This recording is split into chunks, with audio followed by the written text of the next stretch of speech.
Oi! Ha! Who's got two thumbs and predicted Kayla Harrison would win? This guy right here. But that's why you come to me for analysis, because I got all the winning fighters. Nobody else picked Kayla Harrison, but I did. And she really looked fantastic, just like she always does. Uh, Welcome, everybody, to another episode of Balls Deep Breakdown with me, your host, Uncle Weezy, right alongside Smooth Jimmy Apollo, right 52% of the time over there. We are going to break down what should be a lot more competitive of a fight than the Kayla Harrison Fabian fight that we just saw on PFL. And it is going to be the UFC Vegas 34 matchup between Alexandre Pantoja and Brandon Royval. I've been watching tape on these guys all day. I got some notes for you. I got some statistics for you. So let's get into these stats like we always do. Let's get them up here on the screen. Let's get them nice and big for you guys to see here. Let's get them just a little bit bigger than that. And then let's talk to the guys that we got in the chat here. We got my guy Grateful Dude in the room saying he's looking forward to this fight. Man, I think everybody who is a big MMA fan is looking forward to this fight. This is going to be a damn good one, man. My man Big Brady in the room. What's up, dude? How you doing? Thanks for hanging out for another episode of Balls Deep Breakdown, Brady. I'm looking forward to Stat Diggers on Sunday, and I am going to start getting ready for that as soon as I get off the air with you guys tonight. But first, we got some work to do in the room here. We got Googie Gaming. What's up, Uncle Weezy? This is definitely going to be the people's main event. Yeah, man. For me, the people's main event is going to be Madsen Guida. I cannot wait for that fight. That's my number one fight on the card. This is my number two fight on the card, the Pantoja Royval. And then the main event is also going to be, in my opinion, a 5-round war, a bloodbath, a back and forth, just absolute two gladiators who are really tough going at it. So I'm looking forward to this card. Still got 12 fights. Hopefully we stay more than 10 by the time this comes around on Saturday. But let's get into these stats, shall we? Let's get up there on the screen and figure out the advantages for both of these fighters. This is such a good one. And we start at, like we always do, with the tail of the tape, right? And we're going to start with the measurables. Brandon Royval, big advantages in the measurables. He is 3 years younger. He's 28 years old, compares to Pantoja, who's 31. 4 inches taller. Brandon Royval, a 5'9" flyweight. He's huge for the division. 68-inch reach for Royval, and it's 67 for Pantoja, so a 1-inch reach advantage there. Brandon Royval is also difficult to deal with because he's a southpaw. Part of the reason he's such a tricky grappler is because he's a southpaw. So Brandon Royval is fighting out of Factory X in Englewood, Colorado, and we've got Alexandre Pantoja, used to fight out of Nova União. I believe he's at ATT now. He is Brazilian. Brandon Royval from right here in the United States. And we're going to go to the experience numbers now. This is where we see Pantoja having an advantage because Royval's definitely got an advantage in the measurables. But when we look at the experience, we see Pantoja with 28 professional fights and Royval with 17. So 11 more professional fights for Pantoja. A 23-5 record for Pantoja, a 12-5 record for Royval. So, 11 Royval would have to go on an 11-fight win streak to have Alexandre Pantoja's record here. Pantoja, about 170 more minutes of professional cage time. We're looking at about 3 more minutes average fight time for Pantoja. Royval is definitely a killer-be-killed fighter, although he almost never gets killed inside the distance. Only against Brandon Moreno did that happen, but boy, when he snatches up those submissions or hurts you, he is definitely a guy that goes after the finish. And Pantoja has got some pretty decent finishing numbers, which we'll get into shortly on his own right. So yeah, definitely Pantoja having a 5-year pro career advantage here, having a 9-year career for Royval, 14 for Pantoja. So definitely way more experienced, not only on the aggregate, but in the UFC as well. We got 3 UFC fights for Royval, 10 for Pantoja, and about almost 100 more minutes in the UFC cage for Alexandre Pantoja. And we see that Royval here still with a 6.36 minute average fight time in the UFC. So definitely a guy that's going after it, keeps a very high pace in all of his fights. Pantoja with 11.21. Now, if we look at the finish stats for these guys, Royval is an excellent finisher, 92%. So that is 11 out of his 12 professional wins have been finished inside the distance, 9 by submission, and 3 by knockout. No, I'm sorry. 8 by submission, 3 by knockout, for a total of 11 out of 12 wins coming inside the distance. While for Pantoja, we got a 35% win rate by submission, 35% by KO, and 30% by decision. So if we're talking 23 fights, that would be 6, 7, by 8 wins by submission, 8 wins by knockout. So yeah, Pantoja definitely an equal opportunity finisher. He is very slick on the ground, as is Brandon Royval, also showing a lot of power, and we'll get into that when we look at the striking statistics. If we just look at what these guys are doing in the UFC, Brandon Royval, both of his wins in the UFC by submission, he's got 100% finish rate by submission as a UFC fighter. And Pantoja, with his 7 wins, we see 2 of them coming by way of submission, 2 of them coming by knockout. So he's finished 4 out of his 7 UFC wins. Alexandre Pantoja has never been finished as a professional. All 5 losses, never been finished, and never finished in any of his 3 UFC losses. While for Brandon Royval, only 1 of his 5 wins coming inside losses coming inside the distance, and that was in his most recent fight against Brandon Moreno. And Royval's right shoulder is compromised. It pops out of the socket. It did exactly that with about 20 seconds left in the first round. And as a result of that, Moreno was able to hold him down, ground and pound him to a finish with about 2 or 1 seconds left in that first round. They popped his shoulder right back in afterwards. He looked like he might have been able to continue. But boy, both of these guys are extremely tough, extremely difficult to finish. But Brandon Royval in particular keeps a very, very high pace. And I have seen people put a pace on Pantoja, and he will wilt underneath a pace. So that is a very interesting thing to talk about, because conditioning is going to be a big part of this fight if it gets extended. We got my man DFS by the numbers saying 45 combined fights, and neither has been finished outside of a shoulder injury, and the under is the most popular play of the week, it looks like. Well, if you guys watch Stat Diggers, and I hope you do, if you don't, I have the link for Stat Diggers in the description of this video. Check that show out after we're done with the Balls Deep breakdown tonight. Brady and I, when we're looking for violence bets, we not only look at the finish rates of both fighters when they win, but we think the more important statistic is to look at the finish rates of both fighters when they lose. So in this case, we've got Pantoja with 5 professional losses and Royval with 5 professional losses. Only one of those losses came inside the distance. So only one of these guys, 10 losses coming inside the distance. That's 10%. If you were to line that, that would be like minus, you'd be getting, plus 900 to bet that fight was going to finish inside the distance, because these guys were both tough.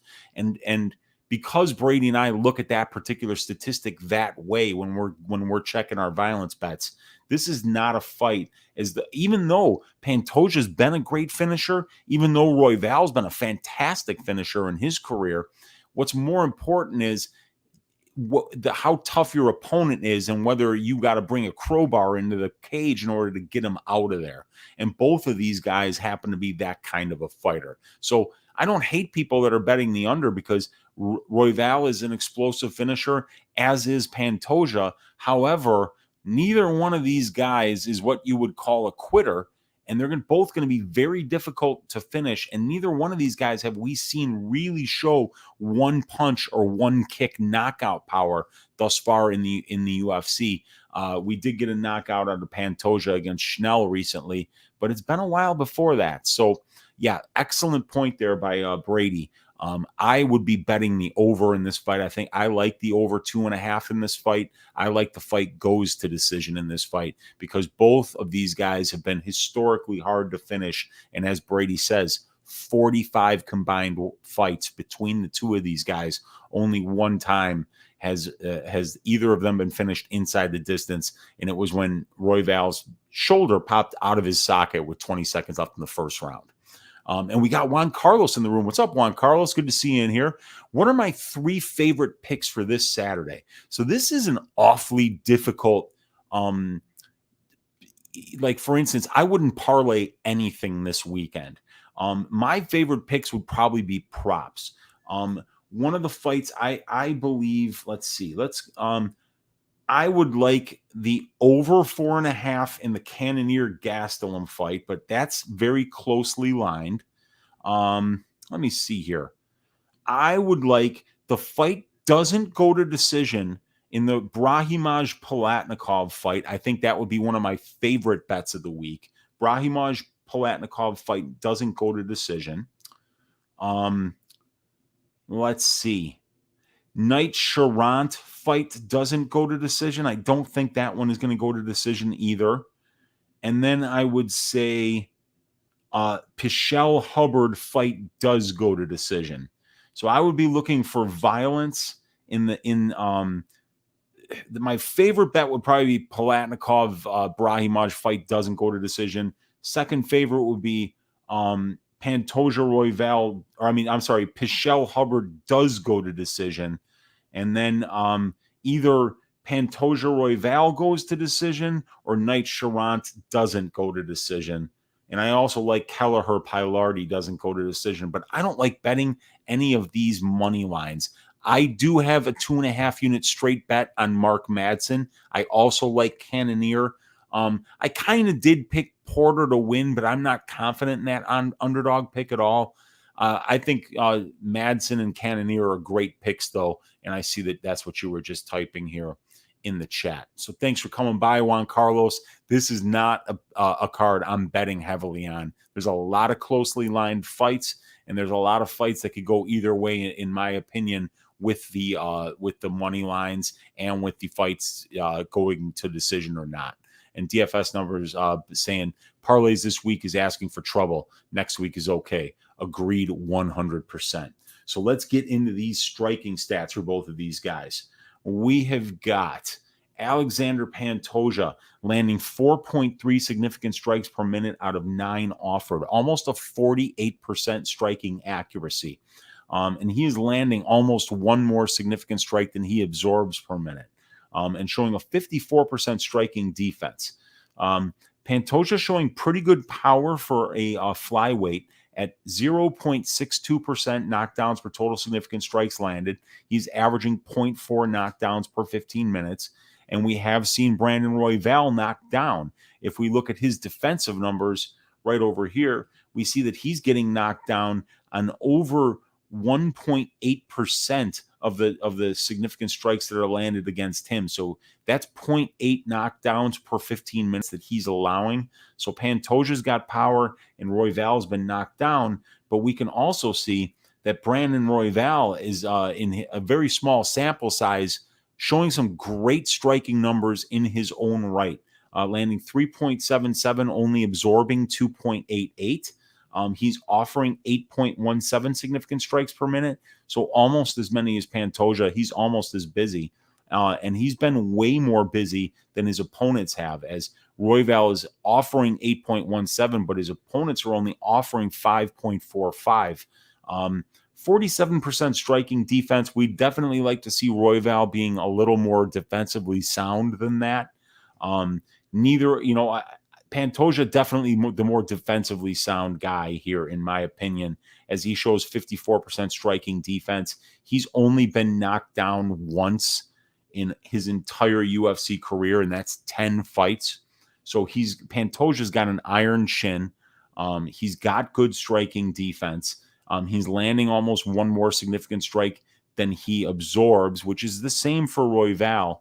And Royval, in a much smaller sample size, has been showing better power, but I think both of these guys have excellent power for this division. And they're both extremely well-rounded for this division, in my opinion, as well. Pantoja, a deadly grappler. Royval, a deadly grappler. Both of these guys showing knockout power. This is what makes this such a compelling matchup, you guys. This is one of those things where when I was watching the tape on Pantoja, I watched tape on him first. I was like, oh, I'm betting Pantoja. And then, I went and watched some Royval pre-UFC stuff. Didn't get to the Casey Kenny fight. That would have taken another half an hour, and I wanted to get this done earlier tonight. But, man, this guy Royval is so fun to watch. He's explosive.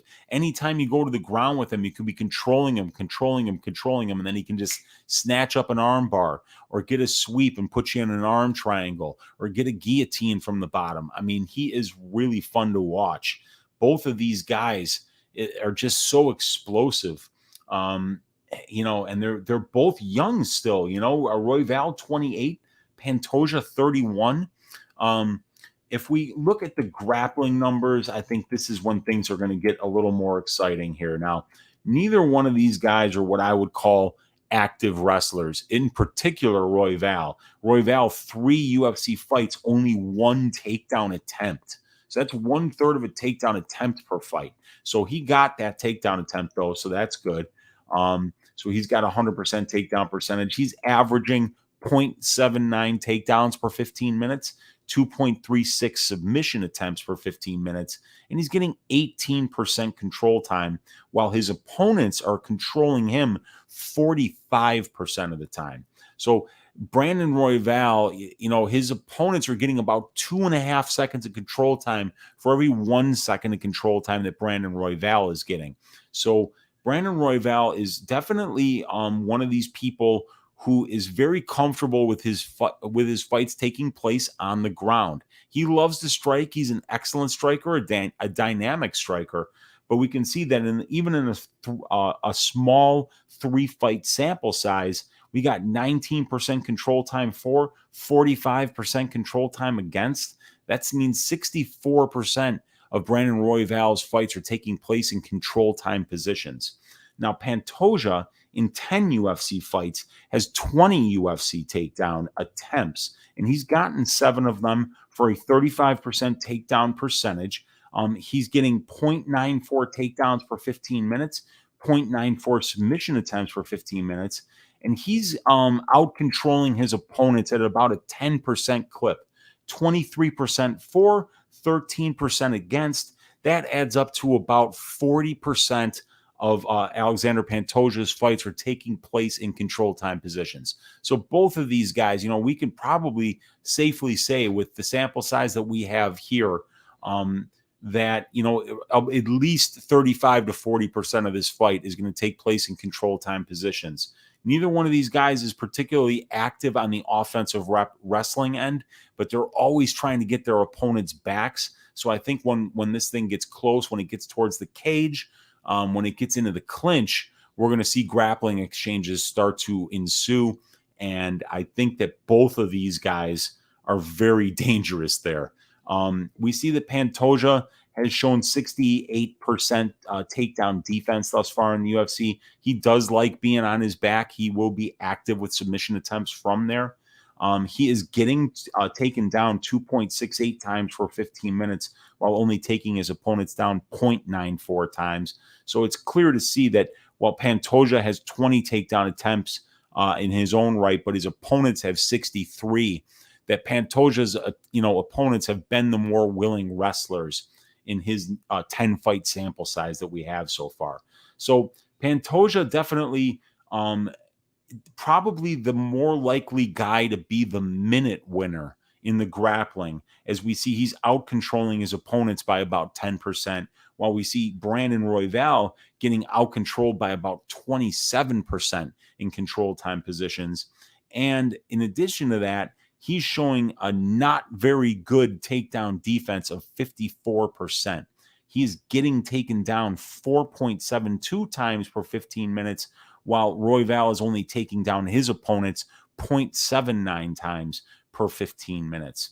So Royval kind of is letting his opponents initiate the grappling exchanges, looking for submissions when he's in those grappling exchanges. However, Alexandre Pantoja has never been submitted as a professional in how many professional fights?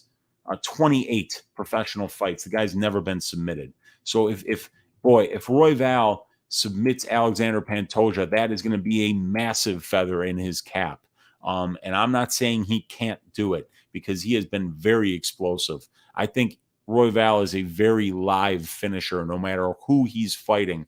It's just that Pantoja, we've seen such a huge sample size from Pantoja in his career, to think or to just even prognosticate that Royval is going to finish Pantoja is it's a stretch. It's a reach, you guys. I mean, you're talking about a guy who's never been finished in Alexandre Pantoja.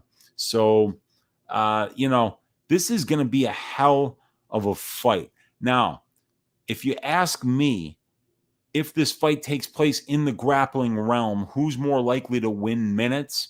I would say Alexandre Pantoja. Who's more likely to probably get a submission? I would say Alexandre Pantoja. Pantoja, one thing that you notice when you watch the tape on this guy is that he is an expert at getting to his opponent's back. If he were a welterweight, he would be Michael Chiesa. If he were, who was I comparing him to earlier today when I was just thinking of somebody that just gets to somebody's back almost immediately in another weight class that's between flyweight and welterweight. But either way, Pantoja does it so well. And Moicano. Moicano is another guy that uses his black belt in jiu-jitsu almost exclusively to take his opponents back and get rear naked chokes. And that's what I've seen from Pantoja, really. He gets the rear naked chokes every once in a while, the guillotines, but he does love to go after his opponent's neck. And I have seen Brandon Royval put himself in some bad spots, use his grappling acumen to get out of those spots. But I just feel like Royval will be the guy more likely to make the mistake in the grappling realm. And if he does, Pantoja is the kind of guy who can absolutely take advantage of it and finish the fight. This is so compelling. Let's see what you guys are saying here in the chat, because I definitely know that this is a very difficult fight, and I'm really not leaning one way or another right now. But if I do feel that this goes to decision, and I do also believe that if it does, that third round is going to be very interesting, because one thing we also need to talk about is the conditioning of these two guys. And I do believe that Brandon Royval is going to have a serious conditioning advantage here. When Pantoja has been pushed to a really high pace by his opponents, he hasn't held up well late in fights. He doesn't get his ass kicked, but it's really hard for him to take control and win the third round when the first two rounds have been fought at the kind of pace that I think this fight is going to be fought at, because that's just how Royval fights. And since both of these guys are so difficult to finish, I really think that this third round is going to come down to whoever has the better conditioning. And in my opinion, that's Brandon Royval. So DFS by the numbers, he was saying that already about the parlays. Guys, don't parlay things this week. Don't do it.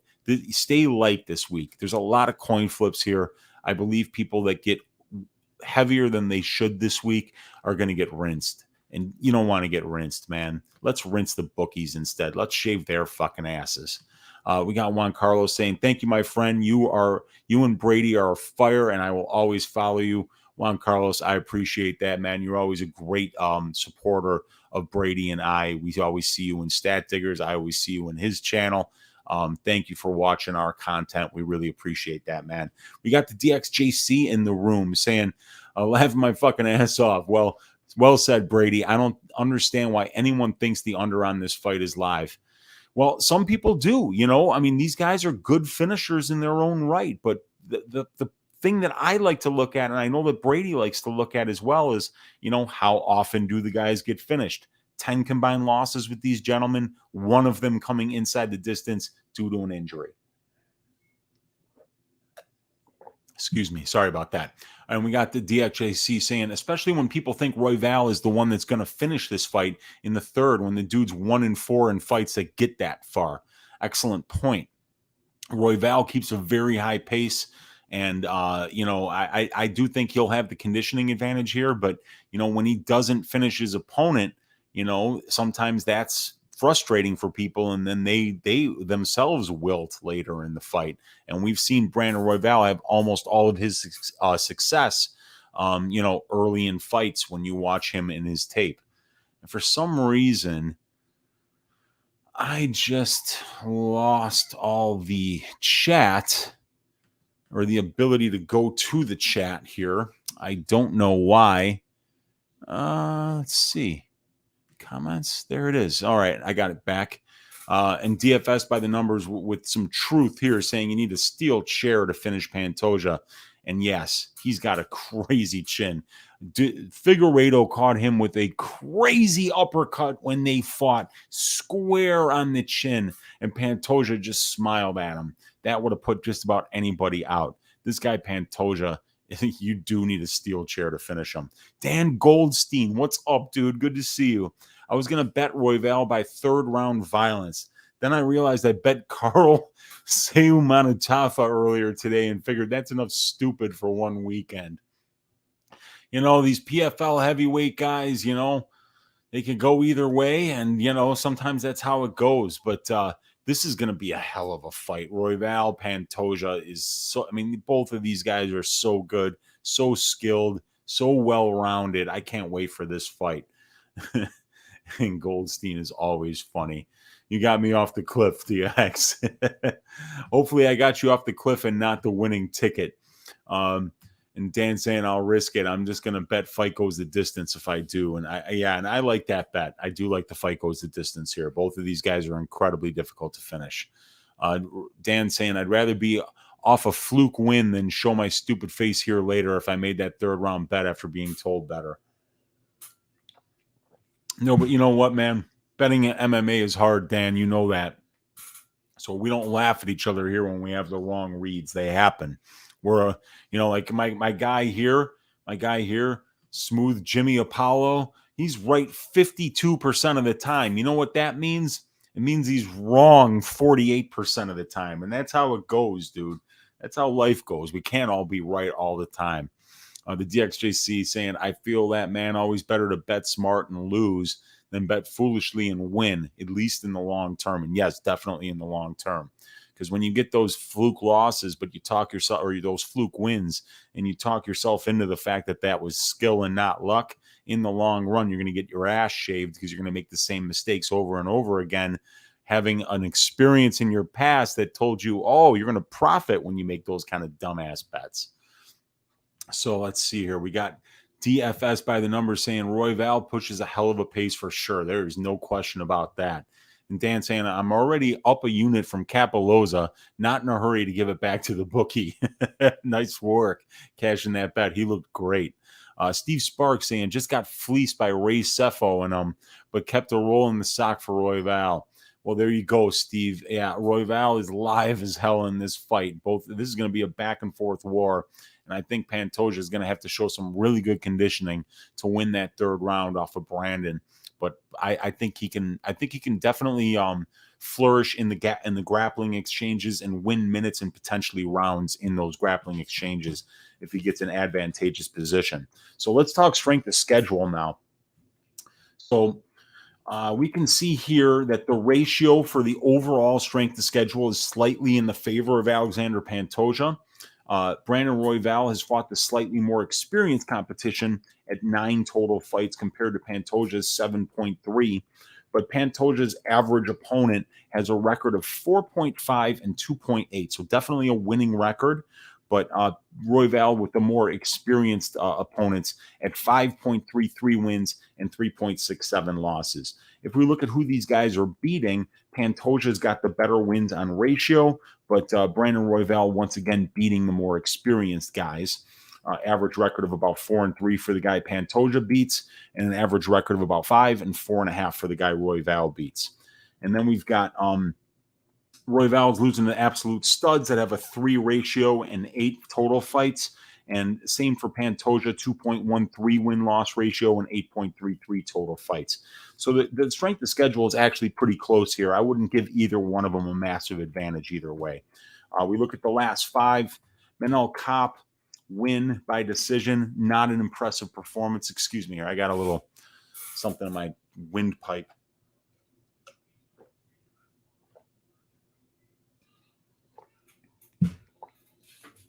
Hopefully that solves the problem, although it hasn't yet.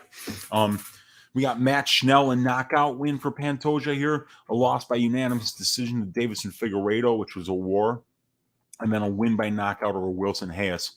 While we see pre-UFC, win by submission over Joby Sanchez and Nate Williams, a win by submission over Tim Elliott, a win by submission over Kai Kara-France. Both of those came in the second round, and a loss by knockout to Brandon Moreno due to a shoulder injury that happened at the end of the first round. So if we go to the advanced stats here, we can take a look in detail at Pantoja and look at these wins. He comes into the UFC after coming off the Ultimate Fighter, beating Eric Shelton, who's 2-4 in the UFC, beating Neil Seery by submission, who's 3-4 in the UFC, a win by unanimous decision over Brandon Moreno, who is the current champion, a win over Ulta Sasaki, 4-5, win over Wilson Hayes by knockout, 7-6, a win by knockout in the first round over Matt Schnell, 5-4, and a loss or a win over Manel Kape, 1-2. While his losses are to future title challenger, probably Askar Askarov, former title winner Davison Figueiredo, and then just a tough out in Dustin Ortiz. And that fight could have went either way. Frankly, the Askarov fight could have went either way. Potentially, this guy could be 9-1 in the UFC. If you watched the Ortiz fight, I scored it for Ortiz personally. I scored the Askarov fight for Askarov personally, but either of those fights, in my opinion, could have went either way. Alexandre Pantoja is an incredibly tough out. And if you think Brandon Royval is just going to roll in here in the first round and just kind of like sub this guy, I would not bet that. I don't think that that's going to happen. This guy Pantoja is really, really good.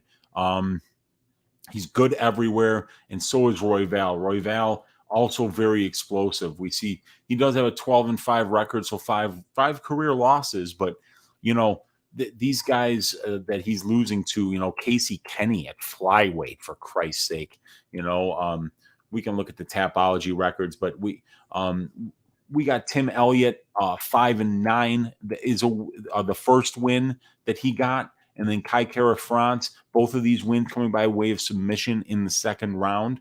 And then the loss to Brandon Moreno. So who do you guys got, man? Who do you guys got here? I mean, like, this is going to be a very interesting fight. I'm going to pick Alexandre Pantoja because I think he can win minutes and rounds with his grappling early. I think if anybody does finish this fight, I think it's going to be Pantoja via submission. I think that that's how the fight gets finished, if it finishes, but I would bet that this fight goes the distance. I really do think that these guys are both incredibly difficult to finish. And if a finish does come here, it'll probably be by submission.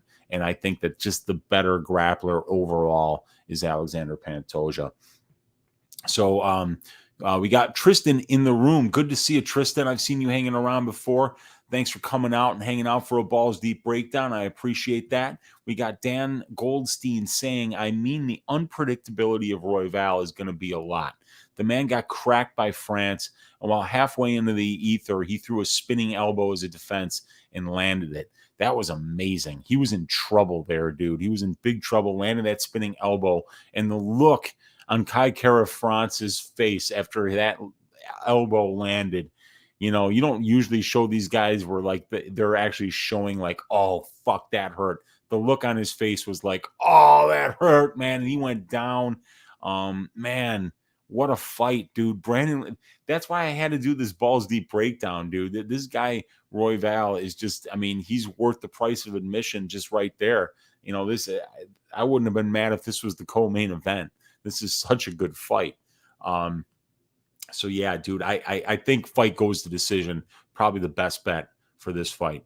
Definitely sprinkling that first and second round too. Yep. Okay. We got DXJC saying Pantoja already got 2 wins over the current champ. Dude's basically the uncrowned king. Yeah, man. That first fight in the tough house against Brandon Moreno, Pantoja was ranked first and Moreno was ranked 16th, and Moreno clearly won the first round. And that was only a 2-round fight. And he was winning about the first minute and a half of the second round. And then he made a mistake. Pantoja got it to the ground and took his back, and it was over shortly thereafter. But boy, that second fight, man, Pantoja put it on him. He hurt him several times on the feet. And we've seen it before in the Wilson Hayes fight. We've seen it in the Matt Schnell fight that Pantoja can shut your lights out with one shot. So he does have that power. And Brandon Royval has sparked some dudes as well. He's very dangerous because he throws a lot of diversity in terms of the strikes that he throws, but also he's huge for the flyweight division. So he's just going to be a bigger guy here. We talked about how he's going to have a massive advantage in the measurables. Okay, we got the DXJC saying, wouldn't be surprised if Royval got it done, though. The chaos he creates is unmatched at flyweight. Yeah, absolutely. And let's see here. Steve Sparks saying, I already drank the Kool-Aid. Jim Jones says Brandon. Jim Jones and his Kool-Aid, man. What a dick. Dan Goldstein saying, I think Pantoja should win, but wouldn't be surprised if Royval pulled it out. Yeah, dude, this is a close one. We'll look at the lines here. Tristan saying the names of your shows crack me up. Thanks, man. Yeah, I'm everything's a euphemism for sex with these shows, but hey, it's just the way I named them. I got to stick with them now. DXJC, besides the Parker Porter fight, this is the best fight on the card. Yeah, Parker Porter, without question, the uncrowned heavyweight king, as Alexandre Pantoja is the uncrowned flyweight king, having 2 wins over Brandon Moreno. So yeah, I mean, it's just a matter of time before Porter is not only wearing that strap, but also in the UFC Hall of Fame. We got Tristan saying, is Pantoja versus Royval a number 1 contenders fight? Well, Davis and Figueiredo would probably have something to say about that. Askarov would probably have something to say about that at this juncture. Let's see if I'm probably missing somebody else, but no, I don't think this is a number 1 contenders fight, but I do believe whoever wins this is probably 1 fight away from a title shot. We got Dan saying, God, let me see here. What do you mean besides the Porter fight? Put some respect on his name. The breastfed has bullet of greatness. Fight of the night. Close fight should be a fun one for sure. Yeah, without a doubt, man. I misread DX. Weezy knows sex sells. There's no man I respect more on planet Earth than Parker Porter. We all know that. Yeah, I mean, I'm right there with you, DXJC. That guy, like I say, it's just this one's a foregone conclusion. It's like, it's a foregone conclusion until he steps into the cage and does what we all know he's going to do, which is dominate. And Preston saying, let's get an ass shaving this week, Weezy. Well, I did give the ass shaving of the week at the end of my brand new weekly show called Just the Tip, which premiered last night on my YouTube channel. The ass shaving of the week this week, Preston, in my opinion, is going to be Brian Boom Kelleher shaving the punk ass of Domingo Pilardi. I'm picking a 2nd round knockout by Brian Kelleher here. Business is booming. I'm shipping it. I'm saying 2nd round knockout for Boom Kelleher. Your Uncle Weezy's ass shaving of the week. Preston, thanks for hanging out with us, man. I appreciate it. Dan Goldstein saying Parker Porter made John Jones. He did.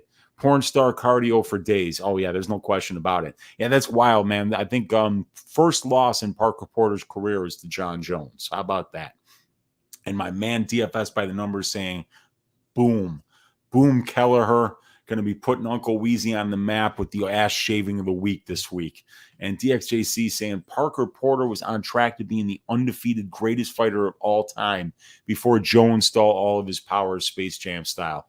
What a shame that, because it could have easily been him. It could have easily been Parker Porter, man. But hey, there's still time left. Chase Sherman is the roadblock in Parker Porter's way to greatness right now. We're going to see if he gets past it. And we're going to have to tune in to UFC Vegas 34 in order to figure it out. House of Boom, Dan Goldstein saying, there we go. Thanks as always, Weezy, says Preston. Thank you. Thank each and every one of you that are watching right now, as always, for hanging out on a Balls Deep breakdown. So let's look at these lines, you guys. Let's look at what we got here. We've got Alexandre Pantoja, right? The mean odds here are about minus 178. We see that he opened around minus 125, and then he got immediately bet up to about minus 160, and then pushed to about as high as minus 180. This is about as big of a favorite as he's been all week. So there is a little bit of value right now on Royval having the plus money here, and the fact that, you know, he opened at plus 105. You can now get him almost at plus 150. You can get him even probably better than plus 150 on one or two sites, like Five Dimes. You can get him plus 155, it looks like. And if we look at the fight goes to decision, which I'm saying is one of my favorite bets of the week, we're looking about minus 125 that we can get this at. 1.25 units to win one. I think that's a pretty good look there. Like I say, 1 out of 10 combined losses for these guys coming inside the distance. They're both really tough. And DFS by the numbers said it best, saying you got to bring a steel chair into the cage in UFC in order to be able to finish a guy like Pantoja. They're not letting you bring the steel cage yet into the ring, which is kind of a shame. I think it would be more exciting. I guess for the MMA purists, they shouldn't be able to allow to be bringing a steel cage in there. But still, I think sometimes excitement sells. I already know that sex sells, which is why I call my shows Just the Tip and Balls Deep Breakdown. But you know what? I only got a marketing degree from the Harvard of the Midwest. Nobody needs to listen to me. All right. So, yeah, I'm liking the fight goes to decision here at about minus 125. I think Pantoja wins this fight, but frankly, I just think that at minus 175, that's just a little too wide. I think there's some chances for Royval here to land some big shots. I think the striking is going to actually be very close. Royval will be the longer, rangier striker here, and I think he'll have some really flashy lands as well. So, yeah, dude, I find this fight to be very close everywhere. I think Pantoja is the better grappler, and I think the striking is going to be very close. And let's see. We got DFS by the numbers saying if you like the over or fight goes, wait till Saturday. The line is moving still. I think I'm going to do that because I am going to wait. I have heard a lot of people talk about, the finishing prowess of Pantoja, the finishing prowess of Royval, and goddamn, they're not wrong. I mean, watch the Wilson Hayes fight, watch the Matt Schnell fight. Shit, watch every Brandon Royval fight after the Casey Kenny fight. They all end within the first round and a half. So, yeah, this is going to be a damn good one, you guys. The pick for me is going to be Alexandre Pantoja by decision. I think the best bet is the over 2.5 at about minus 135, minus 140. I feel that that's a very safe bet. But as DFS by the numbers says, man, I think you can wait on that one because I don't think you have to jump into the pool right now. A lot of people are talking about the finishing prowess of these guys, so you might be able to get an even better over 2.5 line tomorrow or Saturday morning. And we've got Steve Sparks saying, my billfold screams under. Steve, thank you. I got to tell you, man, I love the word billfold. You don't hear it enough these days. It's one of those things that I'm very nostalgic for, and I'm gonna have to start using the word billfold. Thanks to my man Steve Sparks. Thank you for hanging out here, dude. I wish you luck on the under here. Like I say, both of these dudes, fantastic finishers. Dan Goldstein saying Uncle Weezy knows that sensuousness pays the bills. Yes, sir. You know that it does, my man. And Preston saying, Weezy, we should hit up Bet Rivers and Des Plaines one of these days. Dude, are you a local guy, Preston? Because I grew up right over there in the northwest suburbs, man. If you're a local guy, let's do it, dude. Let's get together and hang out, watch these fights, man. I'm in. I'm definitely in. We got DXJC saying once Parker Porter throws Chase Sherman out of the cage and gets the first ring out victory in the UFC history, they'll finally put a roof on it and go full hell in a cell. Oh, man, would that be awesome? That would be fucking awesome. The first ever, just like a big wedgie and then just toss his ass out of the cage. Oh man, you guys are the best. I got the best people here. We got Dan Goldstein saying, you know, this Gone and Big Fran ain't calling out Parker Porter. We all know why. And Preston saying Kenosha right now. Yeah, all right, cool, man. Yeah, you're right over the border, dude. That's bad. You know, that's bad as hell because yeah, it's an hour away from the big city here. I'm on the north side, right off the expressway, right off in 9094. So we could do it sometime, Preston. I'd love to, man. So yeah, you guys, thank you guys all for hanging out on another episode of Balls Deep Breakdown. This is going to be the last content I'm doing for this week. I'm going to get started on the work for Stat Diggers on Sunday night, 6:15 Central Time with my man DFS by the Numbers on Pub Sports Radio. And don't forget about the new DraftKings show that me and DFS by the Numbers are doing alongside Z's MMA and alongside Sparring with Reality Betting. That's Luke. 4-man panel talking DraftKings every week. Check that one out at 6 p.m. Central Time every Tuesday on Pub Sports Radio. And then always check me out right here. I'm going to be doing Just the Tip every Tuesday night, a full card breakdown. I'll be shooting for 9 o'clock Central Time for those breakdowns, full card breakdowns. And the Balls Deep breakdowns will be announced every day on Twitter whenever I'm doing those. Thank you for hanging out. I appreciate that. David Milk saying this is his pick for fight of the night. We got Dan Goldstein saying have an amazing evening. Brady, Weezy, and all the other handsome devils here. You do the same, Dan. Thank you so much for hanging out with your Uncle Weezy on another Balls Deep breakdown. I will see you guys next week. Oh, wow, UFC betting experience in the room. Saying thanks, Weezy. Till next one. Appreciate it, man. Thanks for stopping by. Thank you, DXJC. I appreciate you. We will see you next week for Stat Diggers. Good luck on all your action for UFC Vegas 34. And I'll talk to you guys next week. Good night. God bless.